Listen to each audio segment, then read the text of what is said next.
Hello, everyone. Welcome to Inside Talk Show. I'm Carla Elizondo. Happy Tuesday. We are continuing the reading. Neville Goddard, of course. We're on his book, Awakened Imagination. We're on chapter 1, part 2. These chapters are a little longer, so I'm splitting up the reading. I know y'all are busy. You don't have time to listen to a 25-minute reading. Who has that time? So we are on chapter 1, Who is Your Imagination? And we're halfway through. Let's get this going. This conception of Christ Jesus as human imagination raises these fundamental questions. Is imagination a power sufficient not merely to enable me to assume that I am strong, but is it also of itself capable of executing the idea? Suppose that I desire to be in some other place or situation. Could I, by imagining myself into such a place and state, bring about their physical realization? Suppose I could not afford the journey, and suppose my present social and financial status oppose the idea that I want to realize. Would imagination be sufficient of itself to incarnate these desires? Does imagination comprehend reason? By reason, I mean deductions from the observation of the senses. Does it recognize the external world of facts? In the practical way of everyday life, is imagination a complete guide to behavior? Suppose I am capable of acting with continuous imagination, that is, suppose I am capable of sustaining the feeling of my wish fulfilled. Will my assumption harden into fact? And if it does harden into fact, shall I, on reflection, find that my actions through the period of incubation have been reasonable? Is my imagination a power sufficient not merely to assume the feeling of the wish fulfilled, but is it also of itself capable of incarnating the idea? After assuming that I am already what I want to be, must I continually guide myself by reasonable ideas and actions in order to bring about the fulfillment of my assumption? Experience has convinced me that an assumption, though false, if persisted in, will harden into fact. That continuous imagination is sufficient for all things, and all my reasonable plans and actions will never make up for my lack of continuous imagination. These are really good. This is really good. When we think up things in our imagination in the unseen world, things that have not yet been, do not have form on this physical world, we can't see it, we can't smell it, we can't touch it, taste it. It's not in the physical realm, the five sense world, the objective world, the outer world. It's not here yet. It's only in the unseen. So we're saying, kind of just like he uses the Christ consciousness, Jesus Christ, the way Christ is the imagination in us. We all have that Christ consciousness, the ability for it. If we use it, that's up to us. But do we have the ability to make the unseen seen? If we just persist in it, do we have that power to take the formless to the form? That's what he's asking. But it reminded me as I'm reading this, even though it's not seen. So for example, we use water, we use ice cubes, hard ice cubes, and then melted ice cubes, which is water, and then steam. Those three different manifestations of water: steam, liquid, solid. If I just see the steam and I say, I want to make that an ice cube, if I persist in it and follow the steps to what is needed to make that steam condense into water and then into an ice cube and freeze it, I can do that. But it's not reasonable to the thinking mind, because if I'm looking at steam, I can't jump right to knowing logically from the seen world that that's going to be an ice cube. I hope you followed me there. Okay. Experience has convinced me that an assumption, though false, if persisted in, will harden into fact. Like the steam will become an ice cube.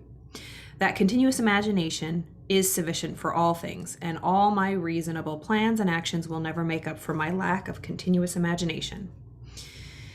It is not true. Oh, is it? Is it not true that the teachings of the Gospels can only be received in terms of faith, and that the Son of God is constantly looking for signs of faith in people? That is, faith in their own imagination? Is not the promise, believe that ye receive, and ye shall receive, the same as imagine that you are, and you shall be? Was it not an imaginary state in which Moses endured as seeing him who is invisible? Was it not by the power of his own imagination that he endured? Truth depends upon the intensity of the imagination, not upon external facts. Did you hear that?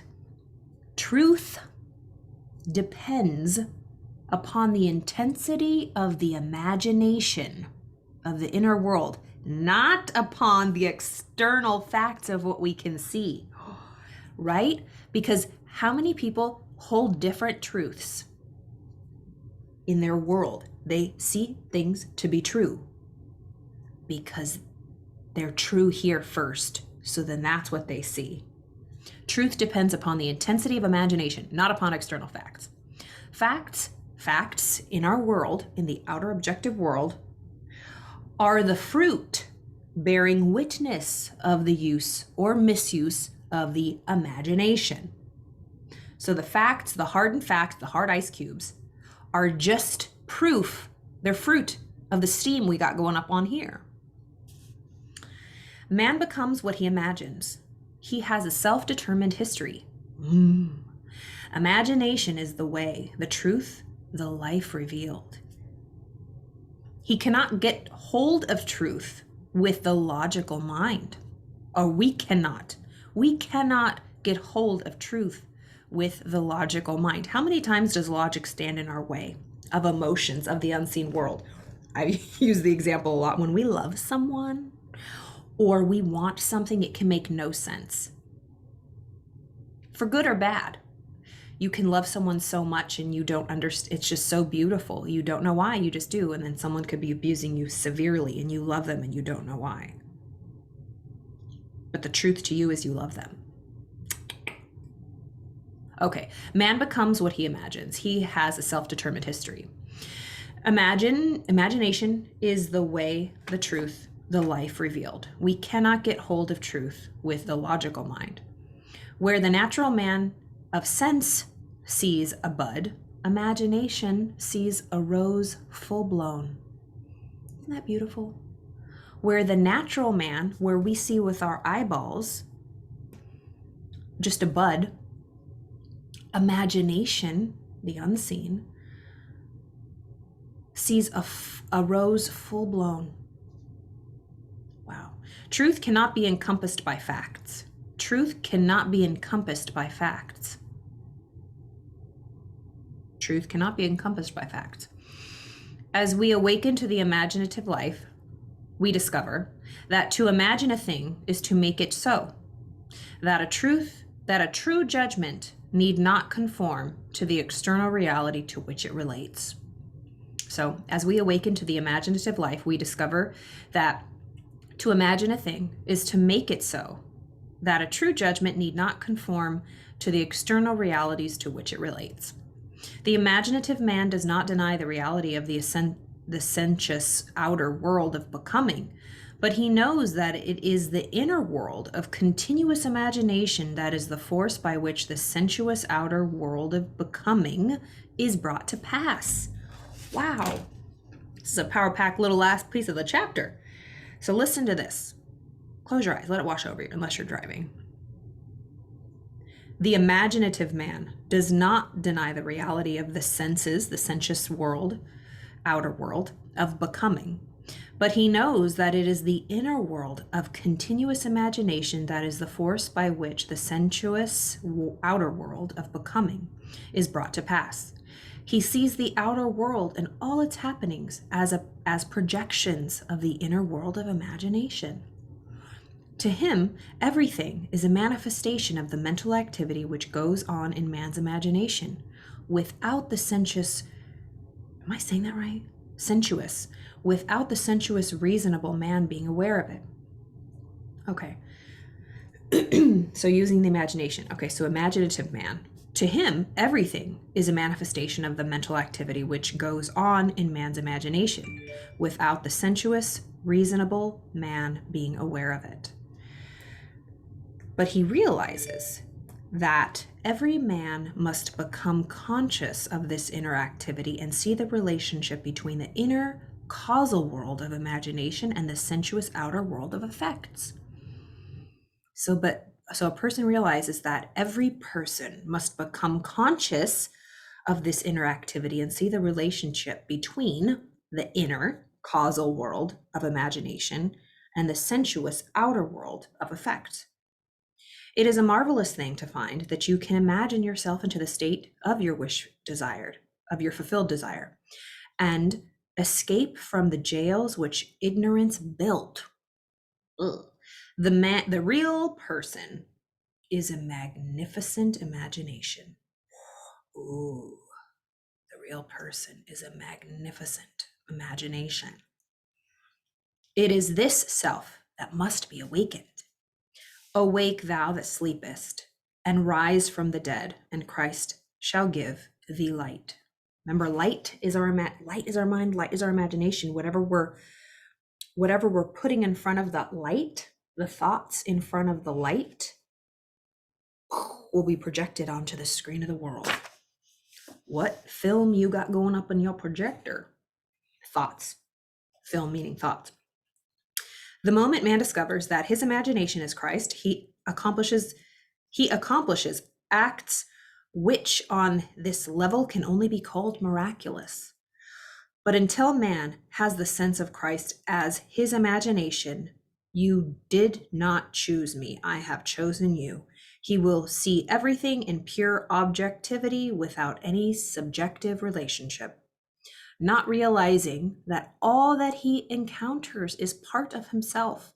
He rebels at the thought that he has chosen the conditions of his life, that they are related by affinity to his own mental activity. When we don't understand that it is within us, that power, that Christ consciousness to produce, to create is within us, if we do not, we won't realize. We'll see everything outside of us, just a victim to the objective outer world. We won't see any connection between what we're doing and what we're seeing, what we're experiencing, what we're thinking and what we're experiencing. We won't realize that all that we encounter is a part of us. We rebel, we fight at the thought that we actually chose these conditions of our life, that we are related in any way, that these things out here are my responsibility, that they're related to what I'm doing. No, it can't be. Say it ain't so. We blame. We don't want to take responsibility. Oof. Okay. So, not realizing that all that we encounter is a part of ourselves, we fight back, we rebel at the thought that we chose the conditions of our life, that they are related to, by affinity, to our own mental activity. We must firmly come to believe that reality lies within us and not without. We must firmly come to believe that reality lies within us and not without. Although others have bodies, a life of their own, their reality is rooted in you, ends in you as yours ends in God. Basically saying we're all connected and we're all one. That was so good. I was a little worried about this chapter because it was a little dry here at the beginning. We'll continue with chapter 2, the first part of chapter 2 tomorrow. Because it's, let me see, 1, 2, 3. Oh yeah, it might break into 3 days. This is good. I love this. Awakened Imagination by Neville Goddard. He is just really taking a deep dive into imagination. And for a refresh, Neville Goddard takes biblical scripture, the Christ consciousness, Jesus Christ, how He used the power of his mind, and knowing that we have that power in our own mind, but to understand that that light in us, the ability to create as God creates, it's our imagination. It's that faculty.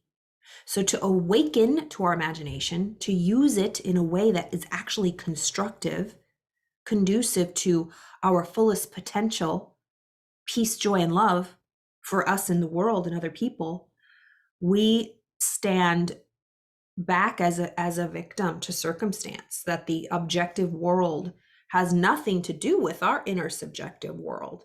But once we awaken to it's all connected and we're connected to everyone else, we have to take responsibility for what we have going on in here. And it's not to beat you up. It's not to be hard on ourselves for, thinking wrongly. It's just first observe it. Just observe what's passing through that light. What thoughts, what film is passing through the light of your mind? And how you can know that, look in your outside world, look at the results, look at every area of your life, financial, relational, career, health. Are they where you want them to be? If the answer is yes, perfect. If you want to make them better, really perfect, grow, get new goals, make it better, the thoughts that come to make it better. But if the results aren't what you want in your objective outside world, you're opening your peepers and you're like, ooh, I don't like that. Just relax and just observe and say, well, what do I have? Going past my light. What thoughts, what ideas, what am I getting emotionally involved with that the light's projecting out to the world, which is the result. And you don't have to beat yourself up, get to the root of why, blame your parents, blame your school, blame where you grew up. That's pointless. Just going to create more negativity. Just observe in this moment. Any result you don't like in this moment, just switch your thoughts. How would you like it to be? How would you like it to be? Like I say all the time, my results in life, a few years back, I was always late. Those were the results. I was late. Didn't matter. I even set all my clocks back. I tricked myself. So I would arrive early to work. Then I would get there early and be like, oh, let's go get a coffee. And then I would shoot the shit with people. I would look at, oh, I'm late. It didn't matter how early I got there because it was a belief that I'm always late. So because I held this belief, persisted in it, was emotionally involved with it, hence were my results. How do I change my results? Reverse back to my thought. I'm always late. That's not working. What do you want? I am early, calm, and prepared everywhere I go. I just shared this with my sister. Yes, I'm actually talking about you today. I am early, calm, and prepared everywhere I go. I am early, calm, and prepared everywhere I go. I chanted it like a mantra, like it was an old song that was on the radio that I knew by heart. I said it over and over and over, and I really felt it because I wanted it. I am early, calm, and prepared everywhere I go. I wrote it on my mirror. I had it on a Post-it. I had it in front of me. I said it when I was making my morning coffee. I said it when I was driving. I am early, calm, and prepared everywhere I go. Slowly but surely, I am early, calm, and prepared everywhere I go. Am I perfect? No, but 9 times out of 10, I am early, I am calm, and I am prepared everywhere I go. It feels so good. It feels so good to think, and it feels so good to see it. It's in my subjective world and it's in my objective world. My results changed because I changed what was going through here. Remember, our imagination, awaken, turn the light on. I was first saying, I'm always late, I'm always late, I'm always late. Outside world, I'm always late. Don't like it, change it. I am early, calm, and prepared everywhere I go. I'm early, calm, and prepared everywhere I go. I am early, calm, and prepared everywhere I go. Magic. It's a miracle. Love it. I love Neville Goddard, Awaken Imagination. I hope you're enjoying this. And as always, contact me if you have any questions. I am a therapist and a coach. I teach Bob Proctor's Thinking into Results program. I love teaching it. If you want to sign up, call me, message me. I would love to work with you. I hope you're having a wonderful week. It's only Tuesday. Have a wonderful day, and I'll see you guys tomorrow.